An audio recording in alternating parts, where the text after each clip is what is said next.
আজি আকৌ ৰ'দটো চাওকচোন পুৰা টিকা ফটা ৰ'দ দিছে একদম ধান শুকুৱাব পৰা কৰি দিছে আৰু সেইটো কাৰণে ৰ'দ দিছে কাৰণে আমি মাহী মই বেটি তিনিজনীয়ে মিলি কিনে ভাবিলোঁ টেঙা খাওঁ আৰু আমাৰ ৰাস্তাটো চাওকচোন কালি তোলা ৰাস্তাটো ইমান ধুনীয়া লাগিছে দেখিবলৈ আৰু এতিয়াহে চফা চফা নিচিনা লাগিছে ৰাস্তাটো বহলো হ'ল আৰু যিহেতু আমাৰ ঘৰত টেঙা খাবলৈ মানুহে নাই এনেই পৰি আছে গোটেই টেঙাবোৰ মাহীহঁতৰ ঘৰলৈ লৈ গ'লোঁ আৰু মাহীহঁতৰ ঘৰত টেঙা এই কাটি মেলি বখলিয়াই এয়া চকলীয়ালৈকে আৰু আমি দুজনীহে গৈছিলোঁ এতিয়া চাওঁতে মানুহ বহুতে হৈ গ'ল এইখিনি চাওকচোন দদায়ৰ পৰা ভাইটিৰ পৰা মানুহজনটো মহাহঁতৰ ঘৰতে কাম কৰি আছেগৈ আকৌ এইপিনে আকৌ মহাই আমি কটাখিনি এনেকৈ কটা খেচ খুচকৈ কটাবোৰ নাখাওঁ নিজে নিজে কাটি খাওঁ বুলি গোটাকৈ এটা লৈ লৈছে মহা আৰু বেটিয়ে কাটিছে আৰু এইয়া আমি থুতুলিয়াই লোৱাখিনি ধুনীয়াকৈ খাইছোঁ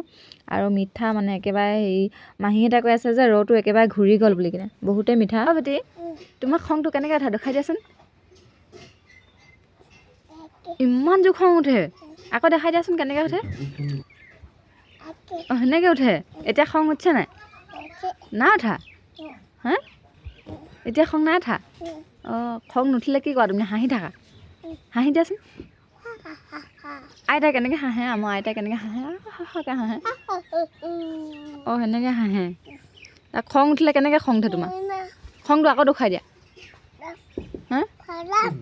অঁ নাৰিকল লাগিছে তুমি নকৰিবা আকৌ তোমাক খংটো দেখুৱাই দিয়া আকৌ লিজা আমাৰ লিজা নাজানে তাক খং উঠিবলৈ আমাৰ লিজা খঙে নুঠে অঁ সেনেকৈ খং উঠে